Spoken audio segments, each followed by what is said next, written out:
BRS పాలనలో అనేక రంగాలు కుంటుపడిపోయాయని నిజామాబాద్ ఎంపీ ధర్మపురి అరవింద్ అన్నారు. 10 ఏళ్లలో కరెంటు అదనంగా ఉత్పత్తి చేయలేకపోయారని ఎద్దేవా చేశారు. ఎమ్మెల్సీ కవిత ఇప్పటికే జైలుకు వెళ్లి వచ్చారని, ఇప్పుడు కేటీఆర్ సైతం జైలుకు వెళ్తారని ఎంపీ జోస్యం చెప్పారు. బీఆర్ఎస్ పార్టీ త్వరలో భూస్థాపితం అవుతుందని ఆయన చెప్పారు. వ్యవసాయ శాఖ మంత్రి తుమ్మల నాగేశ్వరరావు ఎప్పుడు ఏ పార్టీలో ఉంటారో ఆయనకే తెలియదంటూ ఎంపీ చురకలు అంటించారు. దమ్ముంటే తుమ్మల చెరకు ఫ్యాక్టరీలు తెరిపించాలని సవాల్ చేశారు.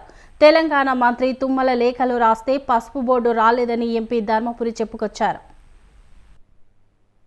వాళ్ళు మహబూబ్ నగర్ ఆయనది అదే గట్లుంటది. వీళ్ళ మంత్రులు వాళ్ళు ఏ జిల్లాలో కూడా తెలియదు మాకు.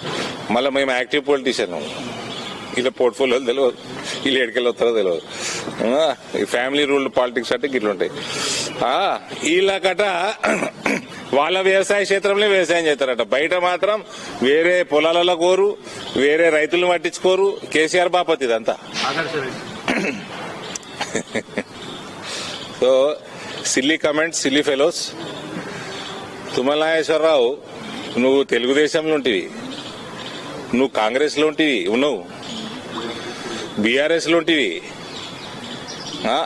ఎప్పుడు రాయలే లేఖలు, ఇప్పుడే రాస్తావా? అప్పుడు చదువు రాలే? లేదా హరీష్ రావు అగ్గిపెట్ట దొరకనట్టు నీకు పెన్ను దొరకలేదా? ఊకే వయసుకు తగ్గట్టు బిహేవ్ చేయవా? బీఆర్ఎస్ అంటుంది మేము ఒత్తిడి తేవడం వల్లనే అరవింద్ తెచ్చిండేది, లేదంటే మా భయంతో అరవింద్ తెచ్చిండు. అంటే నా చేతి పెట్టి బాండ్ పేపర్ చేతి పెట్టి దిద్దిర్రా? ఓలు పట్టుకురు చేతురా? అది టీఆర్ఎస్కి వెళ్ళి ఓలు పట్టుకున్నారు చేతు దిద్ది ఇచ్చిర్రా నాతోటి బాండ్ పేపర్?